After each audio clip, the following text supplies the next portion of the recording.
in our path of progress as we go forward.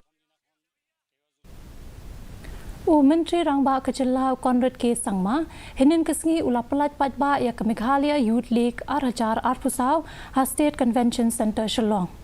Ya kene ke league la penong da ke Meghalaya Football Association da ke jingtmu ban jet iki samla ki beton sam bat play ya kerensan na ke benta ban kentiu ya ki sap lek kai football. Myntri Rangbah ulah penpau ya ke jingkershan halor kene ke sinjan trekam. Bat ula ai ka jing yaro sya ka ne keseng namar ka jing no sen yang jongka sya ki kam ban kentiu ya ka jing elek kai sport ha ka Jylla ka lempung elek kai league kan sedang nado ka arpau terik unai tung arajar arpusa da ka jing sim benta jongki arpau teli ki kenhun ya ka ba on sa benta ha ki sau teli ki zon bat on sa sakhiru ya ka lempung elek kai jongki sub junior ki ba hapo khat sau snem bat junior ki ba hapo khan rew snem.